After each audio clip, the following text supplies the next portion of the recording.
Good evening and welcome to the Channel Studios here in London with your international news around the world in 5. About 40 people have been arrested just north of Minneapolis in a second night of unrest over the police shooting of a black man. Protesters in the city of Brooklyn Center defied a curfew and took to the streets to mourn the death of 20-year-old DAUNTE WRIGHT, who was killed by a police officer after being pulled over for an expired vehicle registration. It is my belief that the officer had the intention to deploy their taser, but instead shot Mr. Wright with a single bullet. Brooklyn Center Police Chief Tim Gannon said that the shooting dead of Mr. Wright was an accidental discharge, as Officer Kim Porter mistakenly drew her gun. The question is, was it an accident? Was it intentional? US President Joe Biden said he has spoken to authorities in Minnesota and pleaded for peace and calm in the area.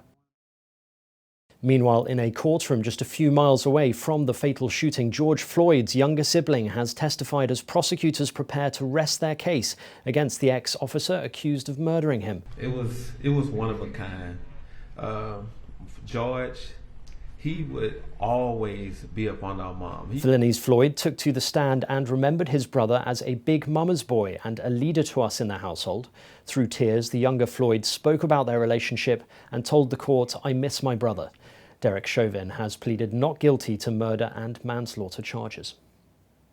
Japan will release more than 1 million tons of contaminated water from the destroyed Fukushima nuclear plant into the sea. The water will be treated and diluted so radiation levels are below those set for drinking water. The process is expected to take decades. China, South Korea and the local fish industry have all strongly opposed the move. The water used to cool the reactors after the meltdown in March 2011 is currently stored in tanks in and around the plant on Japan's northeast coast. Multiple sources have reported large Russian military movements towards the eastern Ukraine border and into Crimea. Moscow refused to provide substantial information on why Russia has amassed 40,000 troops, armoured personnel carriers, tanks and artillery near Ukraine's eastern border in recent weeks. Military analysts say a big invasion is unlikely and the build-up is nothing but a show of force designed to coerce Ukraine to grant more autonomy to the separatist regions known collectively as Donbass. Turkey have renewed their commitment to a controversial 2019 maritime agreement that has angered Greece and Cyprus. Turkish President Recep Tayyip Erdogan and the head of Libya's new interim government, Prime Minister Abdul Hamid Dbeibah, have signed an agreement triggering protests from Greece and Cyprus. Both countries denounced the move, saying it was a serious breach of international law that disregarded the rights of other Eastern Mediterranean countries.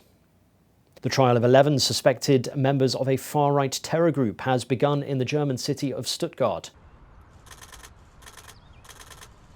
Prosecutors say the 11 men planned attacks on migrants, Muslims and politicians with the aim of sparking a civil war. The indictment says that the men intended to shake and ultimately topple the state and social order in Germany.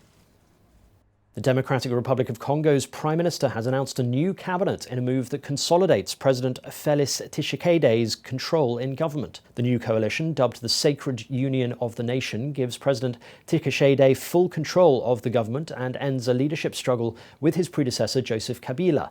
The new cabinet is considered a further blow to Mr. Kabila, who stepped down in January 2019 but maintained control of key ministries, including the legislature, judiciary and security services. And finally, a group of elderly Chinese bodybuilders has been gathering every single day for the past 40 years at an old bicycle shed in southwest Beijing, ready to pump iron. Most of the members were young men in their 20s and 30s when the gym was founded in 1984. The club has never closed in its near 4 decades history. Not even the COVID-19 pandemic could keep its 29 members, the oldest of whom is 82, away over the past year.